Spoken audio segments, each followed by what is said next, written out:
Welcome to Warhammer Demons. Tonight we're going to be taking a look at the Bloodletters of Khorne. Starting off, we'll give you a little history here. This is, as far as I know, the first Bloodletter model that they had out. There might have been some before this, but it was before I was involved in the hobby. These guys are very kind of thin and frail, hunched over, got their Hellblade there. And then after this model, they went on to this guy. It's a bit beefier. Still got the tongue hanging out. Still equipped with the Hellblade there. Then they decided to switch up and disregard years of fluff that said that Bloodletters of Khorne carry Hellblades. And they went with these guys. I don't own any. I'm not too fond of them, but I do have... I'll show you a picture in the book. They went with these guys that had these axes, but that's the what the Bloodletter was for a while.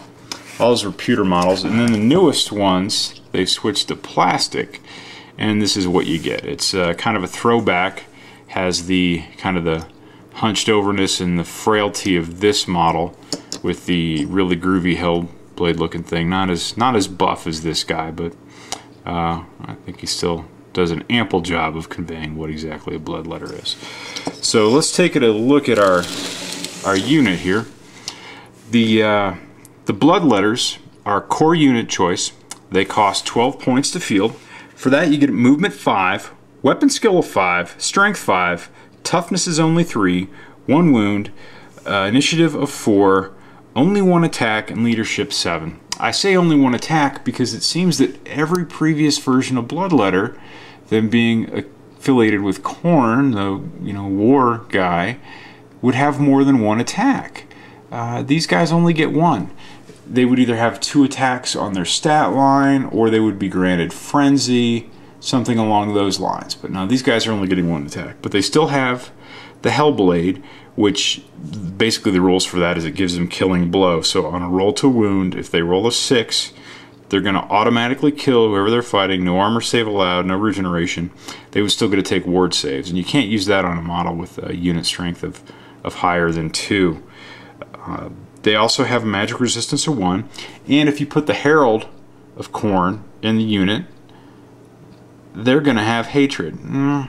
Not the coolest locus ability that a Herald grants, in my humble opinion. What the hatred does for you, as you may well know, during the first round of close combat, you can re-roll misses. There's also a liability in that you have to pursue. You can't test to restrain yourself from pursuit if you have hatred. So you might not necessarily want to do that. They've already got a high weapon skill of 5, so they're probably going to be hitting on 3s to begin with, so it'll let you reroll some. You have some items as far as the standard bearer goes. You have 2 different ones you can take. You can just leave them as a standard bearer, that's fine. Or for 25 points, you can give them the Skull Totem or the Icon of Endless War. What the Skull Totem is going to do for you is you can march even if you have an enemy unit within 8 inches of you. And looks like the way I got this guy set up, I think he's going to default to the Skull Totem. The Icon of Endless War, it adds d6 inches to your first charge move. So there you have it. Those are the Bloodletters of Khorne.